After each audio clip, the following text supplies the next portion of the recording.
Le modèle de hauteur de canopée, ou MHC, permet de déterminer de façon précise la hauteur de la végétation et de fournir un indicateur spatial du volume potentiel du bois. Ce produit est surtout utilisé en planification forestière et en supervision des travaux sylvicoles. Il trouve plusieurs utilisations, étant donné qu'il donne un aperçu précis de la hauteur de la végétation et donc de la dimension et de la composition du bois sur le territoire. Il est aussi souvent utilisé en complémentarité à d'autres produits LIDAR. Plusieurs utilisateurs vous en parleront dans les prochaines minutes.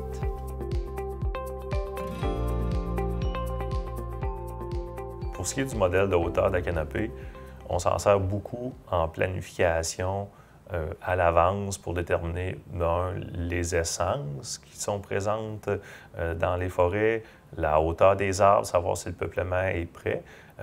Ça a grandement amélioré notre planification parce que historiquement, on travaillait avec des données d'âge de peuplement avec 20 ans d'écart, tandis que maintenant, avec une hauteur simple, on est capable de savoir si les arbres ont 12 mètres, 15 mètres, 20 mètres, ça nous donne une très bonne indication sur les peuplements.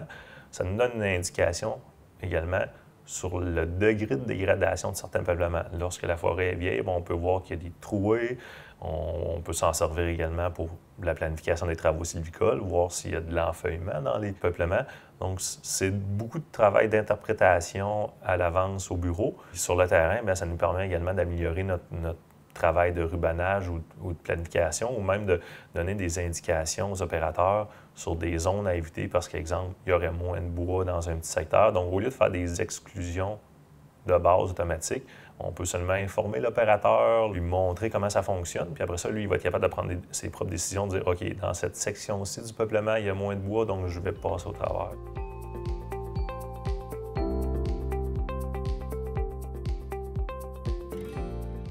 MHC va vraiment fournir une information très fine au niveau de la hauteur des arbres, mais également aussi, là, ça peut permettre d'aller chercher des informations au niveau de la densité, finalement, du couvert forestier. Le modèle de hauteur de canopée, là, nous, on s'en sert beaucoup au niveau de la planification. Par contre, on n'utilise pas le modèle de hauteur de canopée directement. On utilise le modèle de hauteur de canopée focal, là, que personnellement, moi, je suis beaucoup plus confortable. Il y en a qui préfèrent celui-là directement du MFFP. Le focal, essentiellement, ce qu'elle fait, c'est que pour chaque pixel, il va chercher la valeur la plus haute qui est autour, sur un rayon d'1 mètre. Fait que dans le fond, les pixels qui sont autour de lui. Fait que ça met beaucoup plus l'accent sur les cimes. C'est beaucoup plus facile de voir les arbres dominants.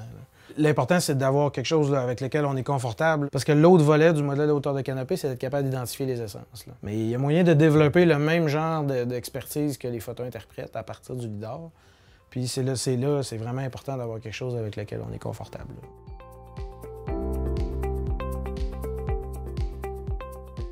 Quand je voyais qu'il y avait une trouée, qu'il n'y avait pas d'arbre nécessairement, bien, je venais de l'exclure. Donc, parce que moi, je ne voulais pas que mon opérateur arrive là-dedans puis qu'il passe son temps, comme ils disent, à écraser, qu'il s'en aille avec sa tête, là, pif, paf, on récolte rien, puis on fait juste passer au travers d'un rond où il n'y a pas de bois. T'sais. Fait que moi, je venais les enlever. Fait qu'eux, quand ils arrivaient là-dessus, bien, ils se cassaient pas la tête. Soit ils contournaient, soit ils passaient au travers. Le modèle de hauteur de canopée, il nous sert à mieux déterminer où est-ce qu'est le bois qui est commercial versus le bois qui n'est pas encore mature, versus aussi les zones qui sont en régénération, puis les friches potentielles qui pourraient être remises en production forestière.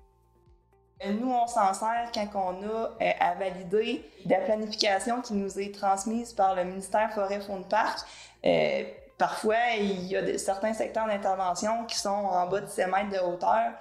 Bien, nous, c'est pas ce qu'on veut. Là. Nous, on veut récolter de la forêt qui est mature. Fait qu'on s'en sert pour pouvoir évaluer justement si les secteurs prévus par le ministère sont adéquats.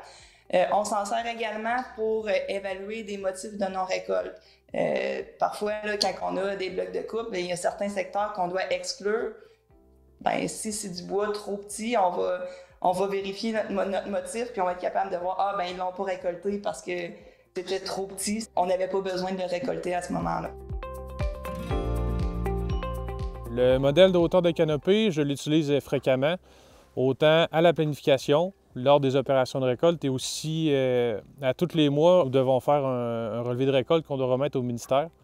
Donc, ça nous permet aussi de justifier des endroits où est-ce qu'ils n'ont pas été récoltés. Admettons que le ministère avait prévu de récolter une certaine superficie. On va avoir récolté tout le pourtour, mais dans le milieu, on peut ne pas l'avoir récolté, soit parce que le volume n'était pas assez important, le diamètre des tiges n'était pas assez important. Et le modèle de hauteur de canopée, ça me permet de justifier pourquoi on n'a pas récolté le bloc.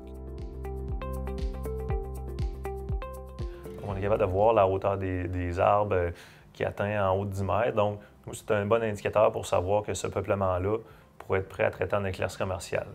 Si je vais voir sur l'imagerie aérienne de 2018, on voit qu'entre le lidar qu'on a obtenu en 2016 et l'imagerie aérienne de 2018, bien, on a effectivement effectué une éclaircie commerciale dans ce peuplement-là parce qu'on avait l'indication que le peuplement était prêt à être éclairci.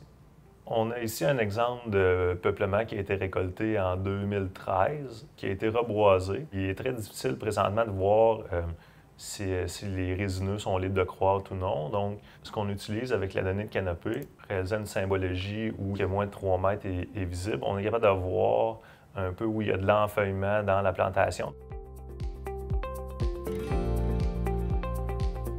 On est capable justement de voir, bon, est-ce que c'est des peuplements en régénération, est-ce que c'est des peuplements qui sont proches ou à maturité. Donc, c'est un complément qui est très efficace, puis surtout très précis. Là, on parle d'une précision au mètre près. Pour pouvoir protéger des peuplements qui n'ont pas à être soit récoltés ou même traversés, bien, ça permet de les identifier puis de mieux protéger finalement les peuplements en croissance, puis de cibler finalement l'aménagement qu'on veut faire sur un territoire donné, mais chirurgicalement.